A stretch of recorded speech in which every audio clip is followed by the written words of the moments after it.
Another knockup. That's a knockup. Generally, or knockback. Generally, when you see Kalista, Tristana is the answer because that matchup tilts 1v1 trading. Almost on every auto attack up to 6 or 7, Tristana wins, and after 7 auto attacks, you're actually dead anyways as Kalista, so that's why you want to do that. The matchup against a range support makes it tough though. Alistar can't really punish Kalista Annie, so we may still see a lane swap necessary to get through the early stages of the game here. Alright, well, Ryu to play his 4th mid laner in 4 games, we expect. Already played LeBlanc, already played Lulu, already played Echo.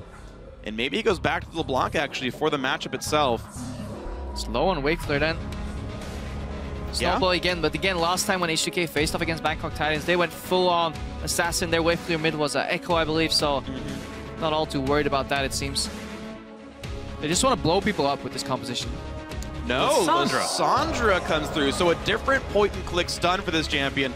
Still can lock up the Yasuo, and in fact, his dash, that E, does get interrupted by Ruth, so Lissandra can easily create distance by Wing while he's mid-dash and getting away. Yeah, and what I really love is the massive pick potential here as well. You Glacial Path in, you get that Frozen Tomb down, and it can mean that Odoamne can get to that point of being massive with the Noxian Might. He can start beating the heck out of people after that initial pick, with the help of Tibbers there as well from Kassim. Yeah, I agree. H2K's composition definitely very good at setting up for this Darius. A lot of ways to go in. You expect Righteous Glory or Talisman of Ascension to come out from Kassim in the support role, so setting up for a big Darius carry, and Odoamne has been the carry for this team this tournament.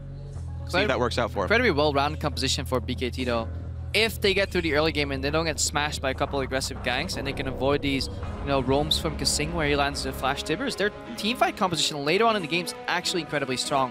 They have double tank for peel, they have a wind wall to cut off one of the entrance points to the fight, they have a holistic counter to Juggernauts and just pick composition with the Lu who can just kite them for days, and then generally they have one hyper carry in the back, Tristana, who can actually get a Zeeks from the Alistar, so there's a really good win condition here for BKT if they can play to their strengths, which is something we haven't really seen from the weaker teams in this tournament overall. We'll see if BKT can do that. I think this is one of the best comps we've seen from them all tournament long, so if you guys think they can do it, then tweet your predictions into @LullySports on Twitter. Tweet the hashtag BKT win or the hashtag H2K win. We'll see who comes out on top from the fan vote. Of course, in about 35 minutes, we'll see who comes out from the game itself, but we are here, Bangkok Titans, with a chance to look at a tie for 3rd place in the group. H2K basically need this win if they want a chance of making quarterfinals because they can face Edward Gaming at a possible tiebreaker a bit later on in the day. Guys, let us know how it's going to go because our game is going to get started in just a minute. Yeah, just a minute. And of course, G4 on his Yasuo as well. Incredibly excited to see this. I mean, we saw it all through the IWCQ when they qualified here. We saw it before at IWCI as well. This guy loves his assassins and really wants to be able to set this one up. But I like the fact that they've also included a whole lot of skirmishing and team fighting prowess here because this is a team that doesn't necessarily focus on, the macro play moving around the map. They just want to fight you at any possible time ever, and they just don't think about it. So, I mean, giving them a lot of tools to do this as well. Yeah, we do have a bit of a short pause. That's why I was already getting caster position close to the screen. I was like, oh, coming back to us. But yeah, what BKT have to be incredibly careful of is this wealth of AoE crowd control, whether it's a Fate Call knock-up on multiple people followed by a Tibbers, or the Lissandra just diving to your backline and pressing R on herself. If they can survive that initial wave of damage, H2K, they kind of drop off the grid when it comes to damage unless Darius gets that reset. That is what they're looking for. One kill and all hell breaks loose, because if Darius doesn't die 5 seconds later, you touched on it, the 5 stacks coming out, then things do get rough. Yeah, but what they do have is a lot of ability to get that first kill. That's sort of the whole point. They sort of looked at Lissandra and went, okay, well, at least we can now just completely pick someone off and get this fight going in their favor. Plus, Rend as well, fantastic kill securing ability to try and get this Darius going. Yeah, the initial way to start a fight definitely going to be a struggle for H2K. Just to keep you guys at home updated, Moss didn't connect to the game. We have the game paused to see what's going on. So as we figure out what the connection issue is, if it's his computer, we'll get that sorted in a second. Doesn't want to play that matchup. Playing Alistar is incredibly, I guess, it's a bit of a boring matchup into double range because you have to spec into heal early, so you basically become a heal bot, and then you rely on Lloyd. Stomp around yelling a lot is what you do. Stomp around yelling while you hope your AD carry avoids poor trades 2v1, and you just want to go even on CS up until the point where somebody overextends or you get a gank, and then suddenly that combo becomes gold for engaging, and then you can get the kill. I want to ask you about a matchup actually here. Talking about Annie, because I went and looked at picks and bans and the builds that players had. When Mako played Annie up against SKT last week. He actually maxed the Q, the single target damage, disintegrate on Annie. Is that actually normal? I thought it was normally W for like more AoE burst. I've always liked playing Annie with Q max because I feel in an entire rotation your Q will come up again and you can do a 1 extra damage spell. But overall, when you look at team fights, the second your W hits 2 people and you want to go for multiple people tibbers, then W kind of trails ahead. I don't think the cooldown shifts on any of the abilities. I think Annie's Q and W are static, so it's only damage. But Q is half the cooldown of a W. So overall, you're more likely on single targets. Q max is better. If you're very confident in yourself and you think, well, I'm going to consistently land multiple man tibbers and Ws, then W max is the better approach. But for short lane trades, if they happen to go as far as 5 seconds, 6 seconds, getting the second Q with more damage in as they walk away could win you those trades. But we've seen this tournament so far, very few bot lane trading, because every time you step forward for a trade, well, you have 2 teleports behind you, and then you learn your lesson. Yeah, I was actually going to mention the 2 teleports as well, because we were talking about Bangkok Titans, the fact that they don't necessarily move around the map quite as well, but now we've got H2K with the double teleport. The fact that now Bangkok Titans, they need to be very careful about where they're moving on the map so that they don't get caught out by what they use to get themselves here in the first place. Yeah, well, it's going to be the thing to watch for. G4 not with the playmaking to get around the map. He's going to be all about the one-on-one with the exhaust in the mid lane. Double TP from H2K, going to be trying to make, again, those aggressive moves all around the map, trying to make things happen with all their engage tools. Yeah, and Ryu is actually just an incredibly smart player when it comes to that. When H2K play triple carry comps into double carry comps, Ryu is actually very smart, and he likes to trade his life to just take out another carry. And if you do that equally, suddenly the game becomes 2 carries versus 1, and it's incredibly hard to just win a fight on a single carry. That's we saw one game in the European LCS. Ryu was playing Twisted Fate against SK Gaming, and he would continuously just dive in, take out one guy with him in his grave, drop dead, but that way the fight would propel forward in a manner that Hjarn could continuously clean up untouched in the back. We may see this exactly the same if Ryu plays that way on Lissandra. But the game is unpaused, ladies and gentlemen. We're on to the Rift for the Bangkok Titans taking on H2K. Bangkok Titans looking for some revenge to try and get themselves a win on the board. And meanwhile, H2K looking for their path into the quarterfinals. They win here, and they beat Edward Gaming a couple games later. They have that ability to tie break if all else goes according to seeding. Well, Moss and G4 now hanging out in the river. It's a pretty standard defensive start here. We've seen a lot of teams grouping up, trying to get that deep vision. But this time, everyone's just chilling out, observing the waters at the moment. 30 seconds. They're pretty waters. Yeah, well. Got nice waves going through. Exactly. Beautiful. Slightly girls with bears on their back as well. the scenic route of Summoner's Rifts. Slightly losing matchup in the bot lane, as we touched on earlier for Lloyd and Moss, but it's manageable with heals. Whereas Darius kind of gets countered by Lu pretty hard in lane, gets kited, gets denied, range versus melee. So does Gnar as well, that is apparently. When you face Bengi, most things are losing matchup. Bengi wins any matchup. So this is why actually Odoamne is opting into double jungle to get past those rough early few levels. Also, Darius Lee Sin has a pretty decent double jungle overall. H2K initiating lane swap here. And they secure themselves 2 quadrants of the jungle, so no 3-buff shenanigans, anything. They may actually get more if they actually invade here on the enemy. We may see that from Kasing and Hjarnan. I think this is really smart just in general as well from H2K, because it was a weakness that was worked out by a lot of the other IWC teams when the Bangkok Titans were actually getting here. Is we do have a little bit of an invade coming through. Warlock does manage to get away, but 007X taking a lot of damage. Ooh, they take one of the blue pieces That's taken. a big deal. Now G4 winning in the first trade against Ryu, though, so advantages across the map, but I think it's definitely a better one for the HK duo lane to steal part of the blue buff away and really screw this duo jungle. Yeah, you can't afford to start there with no wards defending the jungle entrance. You know, if you've played any scrims, you know that this is a viable strategy. If H2K opt to predict the lane swap or lane swap themselves, this is exactly what they're going to do almost every game. This isn't something new.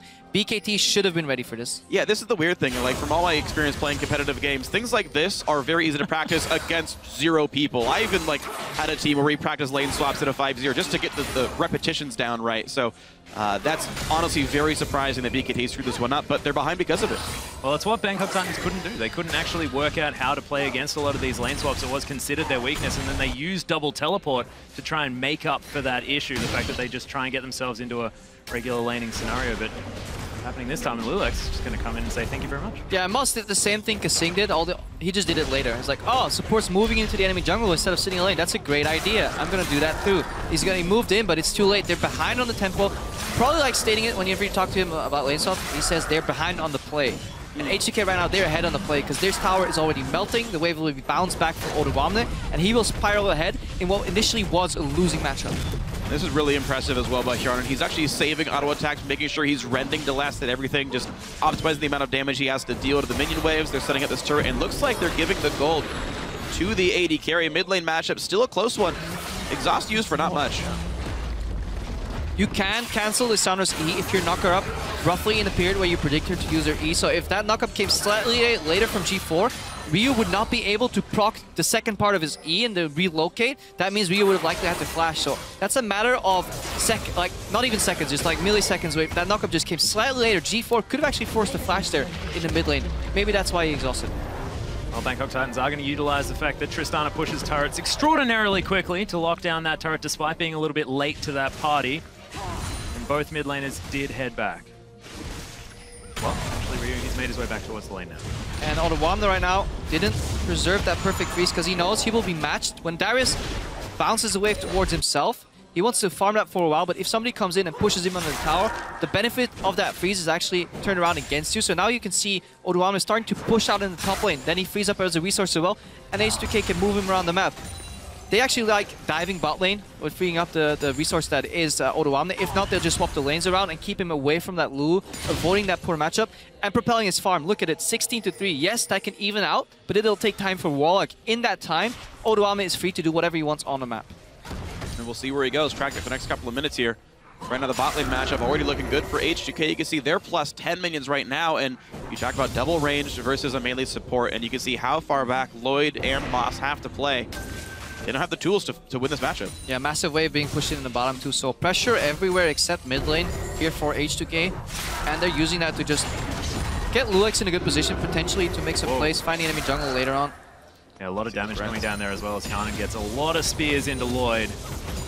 Moss hanging around. They do have G4 cheating towards the bottom side. Actually, there's going to be the pulverizers. Kasing, Boss used the flash to get back out. Exhaust down onto Hjarnan as there's the flame body slap and he misses it. The slow goes down and they're now focusing on this Kalista as Lloyd still few spears in him, but not enough. G4 even making his way into the party, but Odoamne's here as well. Is Kasing going to fall down? The heal comes out. Nice flash after the E as G4 is going to have to back away. Headbutt to try and disengage as everyone's here for the bottom lane party.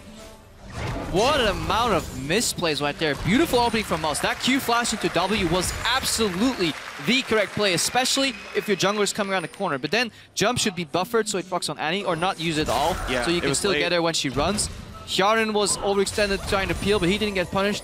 The fact that 007X misses a body slam flash is an incredibly large misplay. He could have just gone for Hjarnan instead of trying to greed for Kasing. And if you hit Kasing, you kill him, and that's actually a good play, but to get nothing at all for a summoner spell, huge mistake. Well, Lulex is actually, I believe, discovering 007X here, but doesn't look like 007X is going to be in too much trouble. G4 making his way around. Sightstone already done for Lulex. Actually rushed that item first. No longswords, no upgraded smite. So he gets to invade for free here, which he's got to feel good as a Lee Sin player.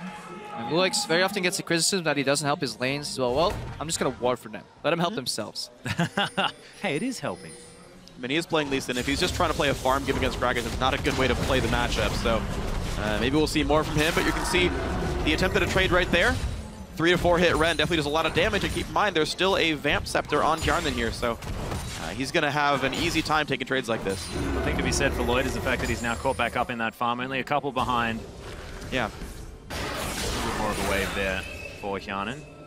G4 is still just clearing out this minion wave, and we'll see. He's tied with Ryu. Yeah, how this top lane, middle lane works. But yeah, top lane minus 14. The ulti comes across from the Fog of War. G4 really wants this fight. Don't believe he blocked any of the spells with the wind wall, but he was looking for the glacial path there with the wind wall to stop that one from coming out. Yeah, you can even stop her Q if you time it literally perfectly from hitting you. Instead, Ryu just walks away casually. Lose half his health, but he's got some potions to stand back up with, so it shouldn't be too bad. Kasing just misses the stun there. Wanted to tag Lloyd. That would have been a really brutal trade there. Yeah, the entire dynamic of this lane changes at level 6 because Annie can obviously play very aggressively with the threat of Tibbers and Fate's Call being defensively. But Moss can also start fights where he can actually wait for his AD carry to follow up a lot longer because he will have the Alistar ultimate available to him to basically become unkillable, especially since Hjarnan and Kasing, when they want to threaten the target, they need to use cooldowns. You will never use a cooldown on an ultimated Alistar, so he can actually just stand there and not take any damage at all for a very large amount of time. Looks like a blue buff steal is going to come through here for H2K as well. Seem to have that one's number. Ryu is going to lock that one down as well. G4 making his way towards mid lane. Of course, G4 doesn't mind about it too much. Probably one of the worst champions with the blue buff in the game. Yeah, but the map is being divided. It looks even, you know. This team gets a blue buff, this team gets a blue buff. But at the same time, because the top side of the map is so heavily H2K favored, that means Odoamne is playing without any constrictions, and that's why he's trailing ahead in CS right now. Look at the numbers. 30 CS already ahead. And again, a losing early game matchup. H2K played around that beautifully. They were ahead of the play, and they got Odoamne ahead, and now he's reaping the benefits. Yeah, think about it. We're equal in kills, we're equal in turrets, and yet H2K's up 900 gold as a team, and that's because of lane matchups. Their bot lane's pushed in and yet outfarming. Their top lane just ahead by more than double in CS now. I mean, so many things going H2K's way, and the game just going slow like this is totally fine for these guys. Yeah, and the fact that Warlock as well, he was just wandering around the river for the last, I believe, about 5 minutes, waiting for his wave to head back towards that inner turret because it was too dangerous for him to head out that far, especially against Odoamne. Yeah, and especially against passive teams, or teams that are playing as passive as BKT, your teleport generally comes up every time a play is made. Usually, the way you punish teleports, the way you make a play, you take a loss, but then the next fight, they don't have teleport anymore, and you can maybe make a play in a favorable matchup somewhere else, but BKT is too afraid to do that, so every time right now they're going to make a move, H2K will be ready with double teleport, and then it just promotes such a passive game right now, which is in favor while H2K is still ramping up for that mid-game spike. Of course, they've got 3 threats. Yeah, looking to finish off the static shift now as he heads back to base, but Ryu making his way up, and it just feels like H2K are biding their time. It feels like they're just more than happy to get this one done. So we can see what else H2K wants to do then. Of course, they're happy to wait around, but as the team that's supposed to be a bit better, we'll see what kinds of plays they can make for themselves as they hope to eke some kind of advantage. Dragon's up, bot lane's pushing, but Tristana just got to recall for BF Sword, so Granite's next choice should be to run away and go back to base. This trade should actually make that even more likely. Yeah, but Pulverize did land. There's the Rendo as the Tibbers comes down. Moss doesn't have level 6 yet. Ryu comes in. Nice exhaust, but it's not enough. Frozen Tomb onto Lloyd, but now he's able to get the auto up, picks up the kill onto Ryu, jumps forward, the flash is there, but that fake score was so well timed. Kissing in there as well as 007X, so close to dead. Odoamne picks up Lloyd. Wild Growth comes in, but Warlock, oh my goodness, that shield was so good. G4 wants to find something, flashes forward, last breath is there, but he goes down so quickly, can't even pick up the kill. Huge misplay by Lloyd. He ulted Kasing instead of Hjarnan. Fate's Call saved him the entire fight, turned around at the teleports. It's like Doa said, you know, Lloyd, it's your friend. Lloyd, really? You do that again. Yeah, he jumped in. They didn't think about Fate's Call, and again, this is what we talked about. It changes the dynamic of any 2v2 bot lane. He could have gotten a reset and cleaned up the fight. Instead, takes the wrong target, lose the fight for his team. G4 wasn't there. We were talking about what did these teams need to do. Well, H2K, they don't want to teamfight 5v5, but they want to move around and make picks. Ryu was 10-15 seconds earlier in that bot lane than G4. You can see that again on the map. Look where Ryu is on the minimap already while this entire exchange is going on. And look where G4 is at the moment. He has to path down all the way. Moss is still level 5. That's why he's not dying. I think Ryu makes a mistake here from ulting Lloyd overall. So he should probably get out of there. That's why he gets popped here immediately. But then the remaining of the fight, this is a big mistake. Lloyd also, I think, flashes. He also flashed to land the R. Yeah. On a support with Fate's Call, that is not excusable. That's a major mistake. And then the dunks come through, and the funny thing is, I called it wrong. H2K didn't even use teleports for this. Odoamne, you mentioned at the very start of the game, he pushed his wave, and he walked somewhere else off in bot lane. And they timed that with Ryu's roam as well. Ryu was already heading down. The entire team walked in the bot lane. The double teleport team all had walked in there. No summoners required. Easy fight. So that's a variation. You teleport to the bot lane, you walk back, or you walk there first, teleport back off into play if needed. Well, 007X has found a very large Darius here in the jungle. Explosive Cast come down. He's looking to try and start something here. Barrel's going to get the slow, but Lulex is around. There's the rocket jump. Try and close the distance as the Bangkok Titans picking a fight, but I don't know whether they'll be able to find too much. That was an ult. He could have ulted Lulex and set up G4 for another attempt right there. This team still looks confused. 007X ulted Odoamne back and then walked away like, just kidding, I don't want to fight this anymore. And then kind of turned around and said, oh no, my team's coming. This is catastrophic for BKT. I mean, Lloyd could have even ultied and proc the Yasuo ulti off the back of that one too, but they just weren't aware that Hjarnan was in the bottom river. He was a little slow on that rotation. Again, because H2K is playing really good with in terms of vision denial, double pink ward. If you can't see anybody, you have to assume that they're close. That's generally the way you play the game. So that's why you want river vision. If you can see somebody trailing on the play, if they're behind, then you can punish, just like 7X being punished right here. Most definitely, as Hjarnen's going to pick it up, just presses E. Beautiful block on the body slam. Kasing walked in to make sure nothing can happen there. Really nice play by H2K. You can see the mechanical skill difference. The heal from Otoamna, and also kill him. He doesn't have flash, though. Now, Lloyd is going to be able to hobble out of the way of that one, but that passive was doing so much damage. Oh dear, this game is starting to really break apart now. H2K, I asked, what are they going to do to break this game open? We know they're the more skilled team, and it was very intelligent roams by these players.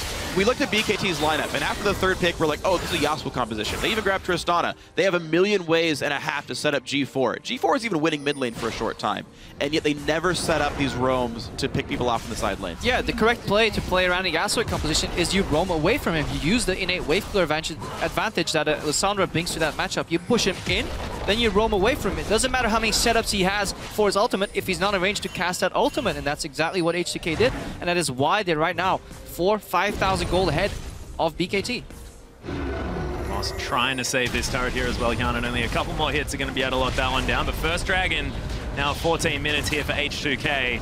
It's just Kasing and Lulex hanging out. There is vision available for the Bangkok Titans, but no one's here just yet, and Hjarnen's going to have enough spears in it.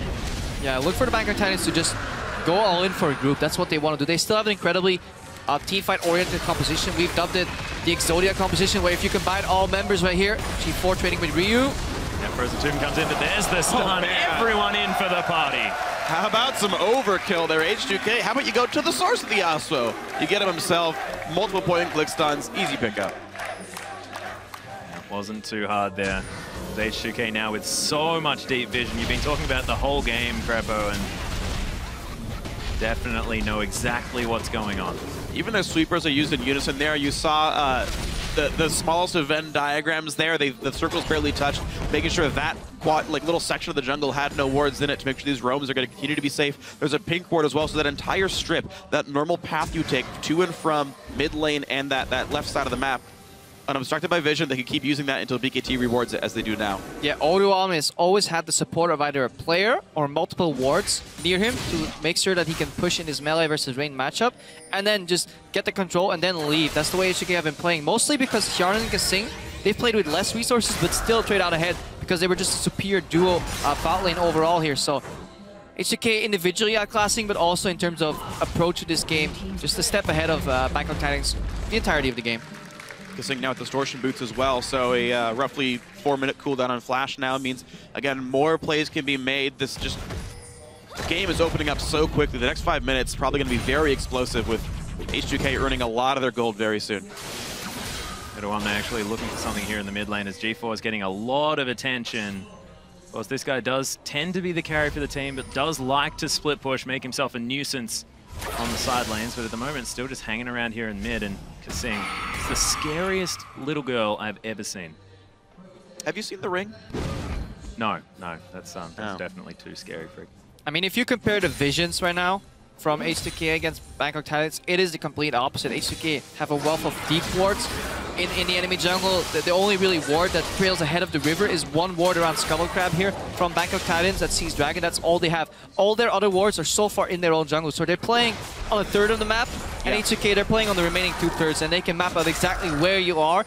And H2K, if they avoid the one way for Bangkok Titans to win this game, which is allow them to group, they can simply just tear them apart left to right, split push, and then collapse when a pick. That's the way they usually play. Push out side lanes, force somebody to defend rather, and then collapse on one of the side lanes or just pincer mid. They do it really well over in Europe, usually when they play, and I don't think Bangkok Titans are ready to counter such a play. And Lloyd's getting completely zoned off. There's the flash forward. Flash a little bit late there from Lloyd as the kick lands as well. He smited the creep. He smited the creep to let his Q connect. Really good play by Lulix there. Was body blocked by a creep, but he just said, I'll smite it out of the way. Q connects into Insect. And the stuns were layered beautifully enough. Ryu with the long range ulti walked forward to the W so that Lulix could walk to ult him instead of having to insect or to flash to make the kick happen. So a lot of things going right there for H2K. And you're just seeing the difference in the mechanical skill and coordination of these two teams. BKT, we knew were outclassed, but even just showing the examples of the high level of skill of the H2K players is nice to see. And this Lissandra definitely looking okay as well. Another unique mid lane pickup. No, we actually saw Kami play it. Oh, that's I a good believe. point. That is a good point. I believe he's actually the PTL another one for question Ryu. winner. Yeah, Pain Kami, I believe, was the first player in Week 2 to pick a new champion. With mid lane Lissandra, so anyone who voted that one, congrats in the Hall of Fame. Lulex knocked around, but only one man gets ulted, and that's the guy with Fate's Call on him. Nothing picked up. Odwamna soloing the front line. Ryu pushed back, but does it really matter? G4 caught up, and down goes Yasuo. Down goes 007. 3 already. Warlock's bleeding to death, and Lulex can't quite land the Q. But now this poor Alistair going to be hunted for his meat. H2K wants a burger. Oh, the upper hand not quite there. Moss just trampling his way away, doing his very best to get out. But yeah, aggressive body slam there from 007X. Kasing here finishing off Warlock with Ryu, adding insult to injury. And when that knock-up combo fails, Odoano just says, "Thank you very much," and he just cleans up that fight entirely. They don't get Moss. He's not German. Yeah, at least he gets some deep wards right now, so that's something for Bangkok Titans. But overall, H2K really win that fight because BKT can't even get their favorable combo off. Like, that was a 2-man knock-up. You can suspend both people there, but if you just go for the Annie, then obviously Face Call comes in again. So we can watch this one again here. The knock-up, and he can't quite get it on the right person. Literally no damage dealt. A big knock-up from Moss. Like, if he waited for that one instead, and he got Hjarnan and Kasing and Lulex together, it would have been beautiful here. But Ryu and Odwamna, basically together, those two take the backline by themselves. Tristana's already dead. The Gragas now isolated away from all his damage dealers, and it's just so easy to clean up there. And Ryu showing actually it was Mylon who played the Lissandra, how to do it right. And yeah, just Bangkok Titans, they're not mastering their own champions. They've made critical errors when it comes to playing against Fate's Call twice. Right now, Lloyd has been jumping in aggressively, using his flash even to interrupt his own jump. We saw 007X with the right play. Your group, you want to get a knock-up combo, but it's incredibly telegraphed and on the wrong members. You want to go for carries, because even if you kill the support and maybe the jungler, you're still going to lose out that fight, because H2K playing triple threat here. And it's even tank Lee Sin. He went Cinderhulk, got their Sight Stone there, so it's not like you're removing one of the damage threats.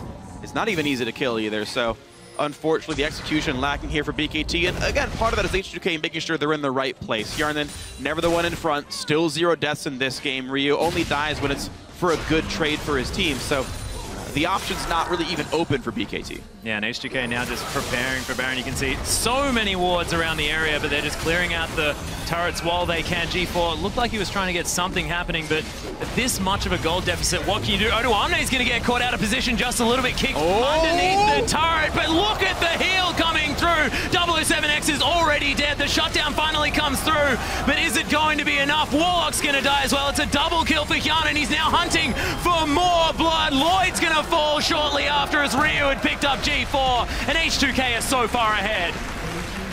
That was absolutely the correct play to make for Bangkok Titans. Sadly, they were just too far behind for that to even work. The beautiful chain, layering CC on top of Odoamne, the biggest threat, the biggest carry, but he was just too tanky, gets 1 Q off, and suddenly that fight is lost. And so is this inhibitor here as well as H2K. 3 dead on the side of the Bangkok Titans, able just to take control of this base. There it is. 21-minute, 23-second inhibitor kill. H2K gonna put the record at 2-2. They can close out this game. Same record as Edward Gaming. So again, will be the match they're looking for later in the day. Moss cancels Ryu here. And they're gonna have some people showing up. Warlock. Pixie. Oh, good flash by Ryu. And the thing is, you have to time that right, because Pix will follow you after the flash and get you back into range for the Glitter Lance. So fortunate timing there. Ryu guessed it correctly. And Moss still trampling around this river. Sonic Wave doesn't land as Hjarnan's trying to get some pierces across. Odoamne's back though, he wants more. Actually lands the Q somehow, so he gets the heal off that, puts the bleed stack in. Now he's in the front line. G4 puts the windmill out to isolate Odoamne, but he's walking back pretty safely. Knockup does not reach Hjarnan. There's the push in onto Odoamne. Exhaust is on, and they will pick up that kill. The fight continues with too much damage coming through already. 2 kills for H2K. The third should be easy. Warlock flashes after ulting himself. The disengaged Lulex. Yeah, the knockout flash, and it looks like Bangkok Titans looking to try and just make sure they don't lose too much from this situation. Odoamne is dead, but with a teleport, and Lloyd actually rocket jumping very aggressively. Sonic Wave is going to land, but the re-engage not going to come through. And Buster shots him out of range. Can't get enough burst there. Lloyd's just too far behind. Hjarnan takes a crit to the face, but who really cares? Ren's going to take him out. Hjarnan is dominating 6-0-7. Just the unsung hero of this game, just picking up all of the kills off the back and so much consistent damage here for this Kalista with her 2 items. Yeah, Hjarnan, generally the more consistent player on H2K. You can always rely on a really decent to good AD carry performance from him. Especially in Kalista. I think he's mastered over the year, or not over the years, but over the months there in the European Summer Split. So, and he actually completed a Bloodthirster from a longsword as well. So when I said 2 items, I meant, 3 now, pretty quickly. And the thing is, even though I suppose mathematically Last Whisper is a little bit more damage per gold here, there's just so little armor that doesn't really matter, and the extra lifesteal just, it's a bit safer. He's facing up against the Yasuo and whatnot. Item builds aren't really that important, but here they're making sure he's pretty much unkillable in this late game. Yeah, he's the only really threat that was slightly killable still on back of Titan's side. They're funneling the damage to Odoamne. That's what they're doing, because positioning-wise, it's already incredibly hard to touch Yarnan in these fights. That means you gotta go for Rio. Well, he has Zhonya's and a built-in Zhonya's in his ultimate. Who do you focus? Darius. Well, who likes champions to be close to him focusing him? Darius does. So overall, it makes sense. It's easy to analyze it this way when H2K is 17,000 gold ahead, but sure, still need to itemize correctly. Now with the Baron as well on top of that. So H2K now looking to push up these waves and get the last remaining couple of inhibitors as G4 and Moss trying to hold off Odoamne, who's just a one-man wrecking ball at the moment. And looking at ahead at the match against EDG, momentum is very important, especially when multiple games get played on the same day. EDG may be a little distraught by the way they got dismantled by SKT, and H2K could feel confident here. I think the average level of play still was higher in the other game, but Bluex now gets caught. Yeah, the ultimate does come out. Ryu's going to ult himself as the exhaust comes down, but look at that massive frozen domain as Warlock able to ult himself, but there's just too much damage from H2K. Double kill already. G4 trying to make something happen, but that's just going to be a triple kill there for Hyanan. That was a good play there by G4. He hexed Ryu when he came out of his frozen tomb, so he couldn't use his Zhonya's. Sadly for him, when you're down 17,000 gold, that's not enough. You need multiple good plays and a lot of mistakes for H2K. They don't make the mistakes and they're closing out. Yeah, this one is just the gold lead here. The very end, though, actually has some very good plays. 007X had Body Slam ready for the Glacial Path Jump as well, so Ryu was done when he first got in, but it's far too much now. The gold lead's there. A 25-minute win in the works here for H2K. They improved to 2-2, and the chance of making the quarterfinals is still alive.